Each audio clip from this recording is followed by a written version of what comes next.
Abdullah ibn Mektumi, njeriu i verbër për të cilin Allahu zbriti 16 ajete, të cilat u lexuan edhe do të vazhdojnë të lexohen derisa të ndërrohet nata dhe dita. Komentatorët: kush është ky për të cilin u qortua pejgamberi fisnik prej mbi 7 qejve me qortimin më të ashpër edhe më të dhemshëm? Kush është ky për të cilin zbriti Xhebraili besnik në zemrën e pejgamberit fisnik me shpallje nga ana e Allahut? Ai është Abdullah ibn Mektumi, muezini i pejgamberit alayhis salam. Abdullah ibn Mektumi ishte Mekas, Quraysh. Me pejgamberin alayhis salam lidhnin lidhjet familjare. Ai ishte i biri i dajës së nënës së besimtarëve, Hatixhes, të bijës së Huveilidit radhiyallahu anhu. Babai i tij ishte Kajs ibn Zaidi, kurse nëna e tij ishte Atika bintu Abdullah. Është quajtur Mektum, sepse ajo e kishte lindur atë të verbër.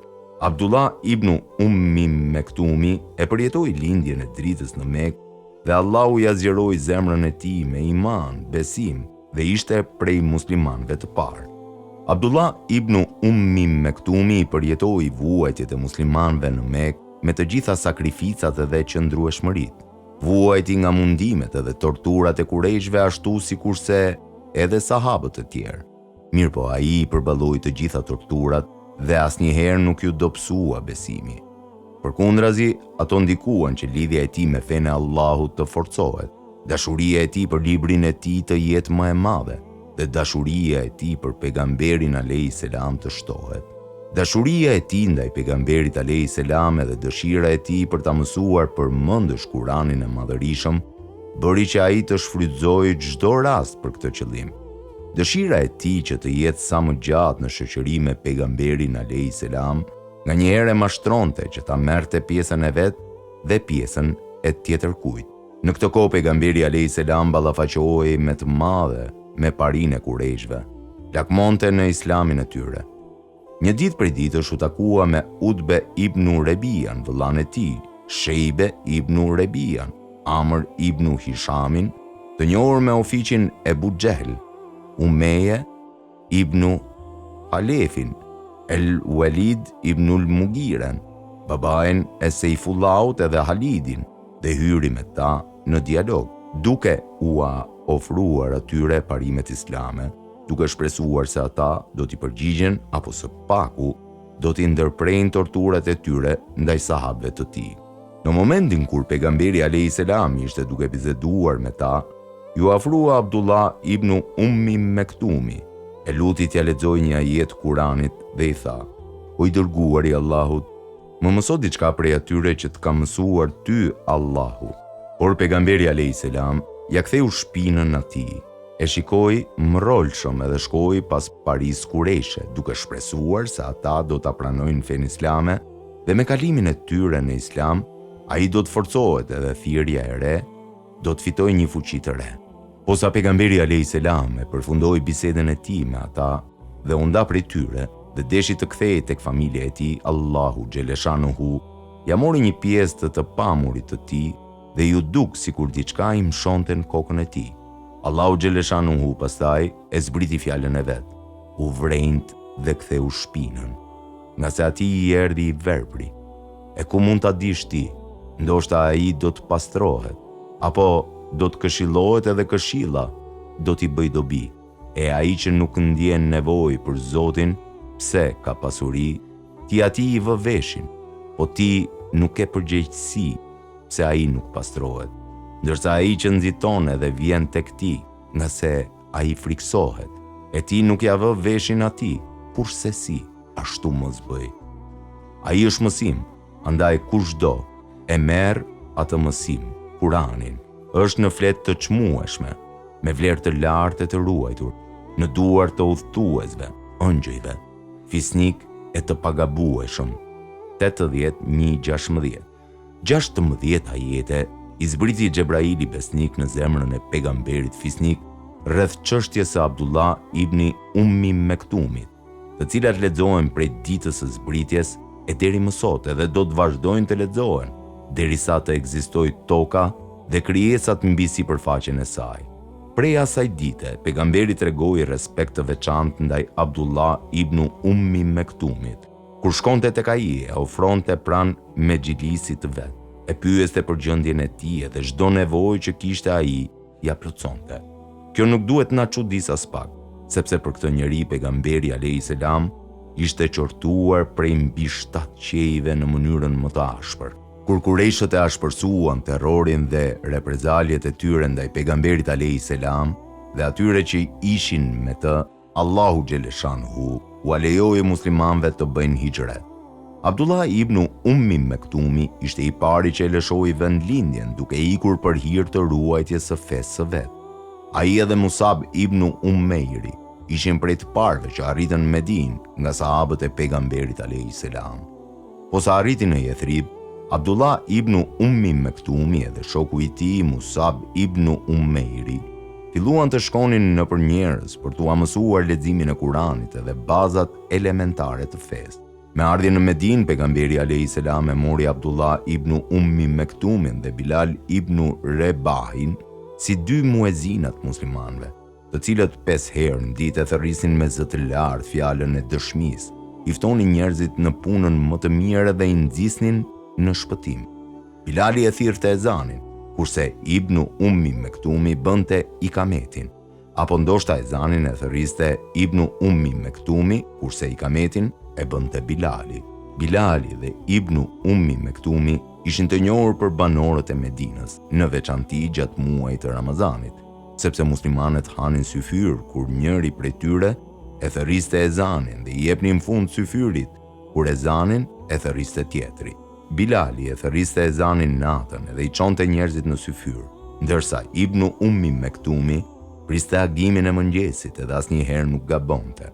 Pejgamberi alayhis salam e respektonte aq shumë Ibn Ummi Mektumin, saqë e caktoi zëvendës të vetin në Medinë më shumë se 10 herë, kur ai nuk ishte prezent aty. Njëra prej tyre ishte dita kur pejgamberi alayhis salam mori pjesë në ekspeditën e çlirimit të Mekës, pas betejës së Bedrit. Allahu xhaleshanhu ja zbriti pejgamberit alayhis salam disa ajete kuranore, me anë të cilave lartësohet vlera e atyre që luftojnë në rrugën e Allahut dhe kanë përparësi ndaj atyre të cilët nuk marrin pjesë në luftë, që ta nxjisë luftëtarin në luftën e tij dhe ta përbuzë atë që nuk merr pjesë në luftë për shkak të indiferentizmit të tij. Kjo ndikoi dukshëm në shpirtin e Ibn Ummi Mektumit dhe i erdhi rënd të mos jetë pjesëmarrës në këtë të mirë, dhe tha: "O i dërguari i Allahut, sikur të mund të luftoja, do të vija në luftë." Pastaj e luti Allahun xhaleshanhu nga thellësia e zemrës që t'i zbres ndonjë pjesë të Kuranit për të dhe për ata që janë të ngjashëm me të, të cilët janë të penguar të marrin pjesë në luftë për shkak të ndonjë tëmete të tyre, dhe filloi të lutet me një bindje të thellë: "O Zoti im, largoje pengesën time. O Zoti im, largoje pengesën time." Allahu xhaleshanhu shumë shpejt ju përgjigj lutjes së tij. Zeid ibn Thabiti, shkruesi shpalljes së pejgamberit alayhis salam, thotë: "Isha pranë pejgamberit alayhis salam kur e kapi një llapie dhe kofsha e tij rambi kofshën time. Nuk isha parë asnjë gjë më të rëndë se kofsha e pejgamberit alayhis salam. Pastaj i doli llapia dhe tha: Shkruaj o Zeid." Unë shkruajta: "Nuk janë të barabartë për i besimtarve ata që ndejtën, që nuk luftuan, dhe ata që me pasurinë edhe me jetën e tyre luftuan në rrugën e Allahut." 495. Po sa e dëgjoi këtë, Ibn Ummi Mektumi u ngritë dhe tha: "O i dërguari i Allahut, po si është puna me ata të cilët nuk kanë mundësi të marrin pjesë në luftë?"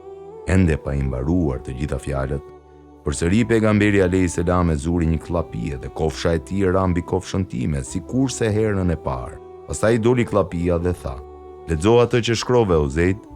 Unë lexova: "Nuk janë të barabartë prej besimtarve ata që ndejtën, që nuk luftuan, dhe ata që me pasurinë dhe me jetën e tyre luftuan në rrugën e Allahut." Pastaj më tha: "Shkruaj me përjashtim të atyre që ishin të penguar pa vullnetin e tyre." Kështu pra zbriti përjashtimi që aq shumë e dëshiroi Ibn Ummi Mektumi. Edhe pse Allahu xhaleshanuhu e liroi Abdullah ibn Ummi Mektumin dhe të tjerët si ai prej pjesëmarrjes në luftë, shpirti i tij ambicioz nuk u qetësua me qëndrimin me ata që nuk luftuan, edhe vendosi të marrë pjesë në luftë për hir të Allahut. Ai e bëri këtë për arsye se shpirtrat e mëdhenj nuk janë të kënaqur vetëm se me vepra të mëdha. Prandaj që prej asaj dite ai lakmoi që mos t'i kaloi asnjë betejë dhe ja caktoi vetes vendin në sheshin e luftës. Ai thonte që më lini mua ndërmjet dy radhëve dhe ma jepni flamurin ta mbaj dhe ta ruaj. Unë jam i verbër edhe nuk mund t'iki.